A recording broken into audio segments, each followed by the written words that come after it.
deuxième vidéo sur les valeurs de la lettre H, je vais vous lire les 20 mots que l'on vous propose afin que vous les entendiez et que vous puissiez les répéter pour la lecture.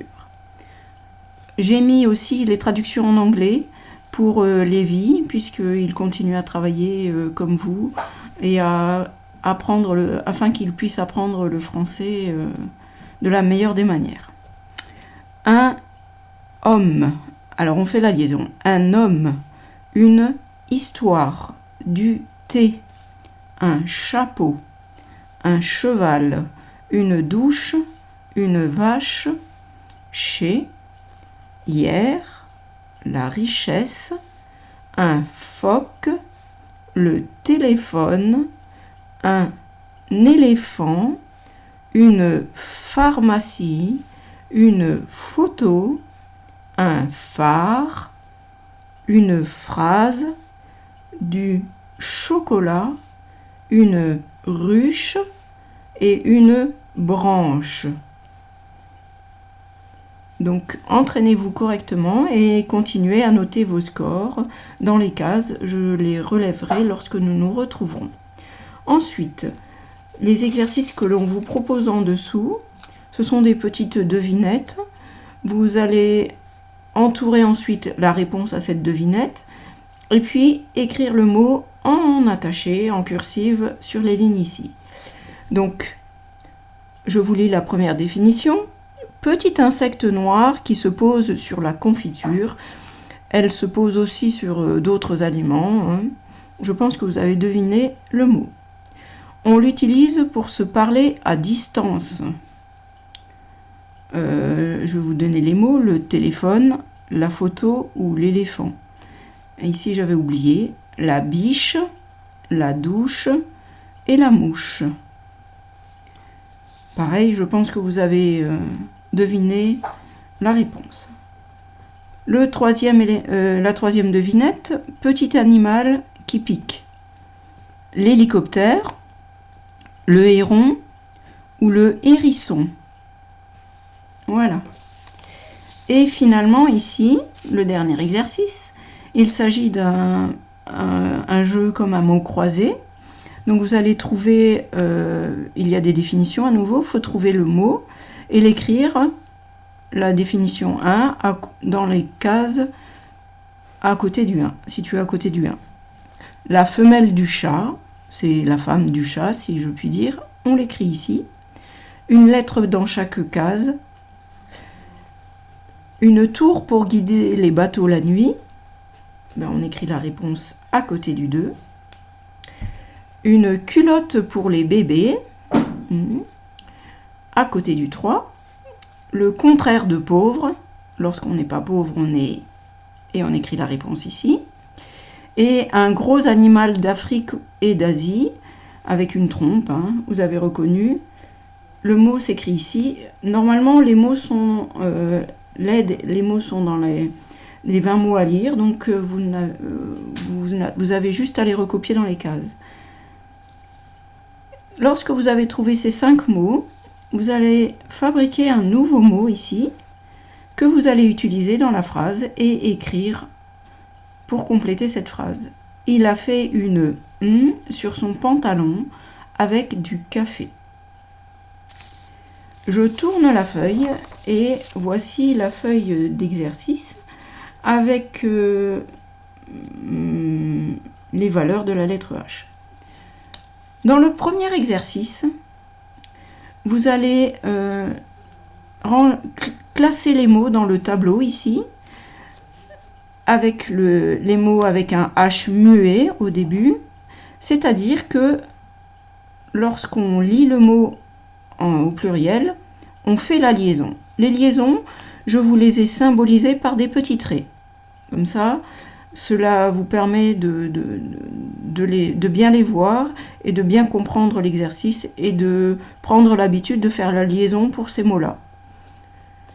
Lorsque le H est aspiré, on ne fait pas la liaison et donc il n'y a pas de petits traits ici. Je vous lis les mots.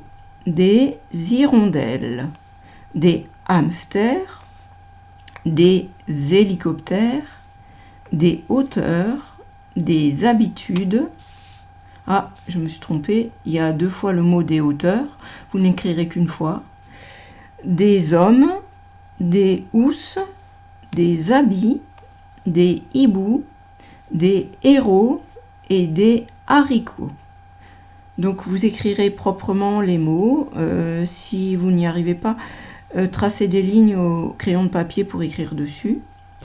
Et voilà pour le premier exercice.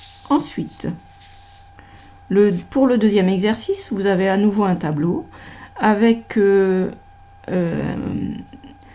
il faudra ranger les mots que je vais vous lire dans le tableau en fonction du son qu'ils produisent. Le son est fabriqué par la lettre H associée à une autre lettre. Soit le son K, soit le son CH, soit le son F.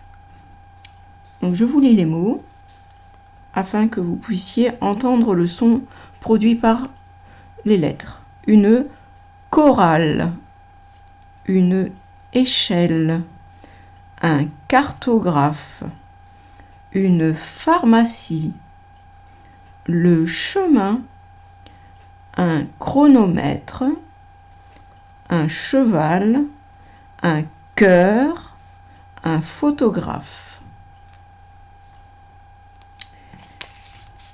Pour le troisième exercice, vous avez des mots qui se prononcent de la même manière, mais qui ne veulent pas dire la même chose et qui ne s'écrivent pas de la même manière.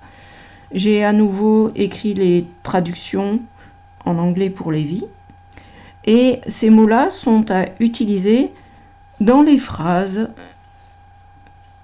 À chaque fois, il y a 2 mots, donc 2 phrases, et il faut que les mots soient placés au bon endroit pour qu'ils aient du sens, pour que la phrase ait du sens. Donc, vous avez le mot auteur et auteur. Un auteur, c'est la personne qui écrit des histoires, et auteur avec un H, c'est la mesure, l'altitude d'un objet ou d'une montagne. L'auteur fait une séance de dédicace, c'est-à-dire qu'il signe ses livres et qu'il adresse des petites phrases dédicacées aux gens qui achètent ses livres. Cet immeuble a une belle hauteur. Ensuite, les 2 mots suivants sont ton, ça veut dire ton, quelque chose qui t'appartient, à toi, et ton, ici, c'est le poisson qui vit dans la mer. J'aime la salade au thon. As-tu ton cartable avec toi? Et les 2 derniers mots, phare et phare. Ici, le phare, c'est le phare qui est du maquillage. Soit on le met sur les joues, soit on le met sur les paupières. Vous pourrez demander à vos mamans si elles s'en mettent et si elles peuvent vous en montrer. Et le phare ici, c'est la tour qui permet d'envoyer de la lumière aux bateaux qui sont sur la mer, afin qu'ils voient qu'ils se rapprochent de la côte. Les marins observent la lumière du phare. Elles aiment le phare à jour. Elles aiment le phare à jour. Pardon. Pour le 4e exercice, vous allez compléter les mots avec la lettre H et ensuite vous vous entraînerez à lire les phrases que vous avez fabriquées en les reconstituant grâce à la lettre H. Donc ici, à chaque fois qu'il y a un trait, vous allez réécrire la lettre H pour terminer les mots et ensuite vous lisez avec vos parents. Voilà, j'ai terminé pour les explications des valeurs de la lettre H.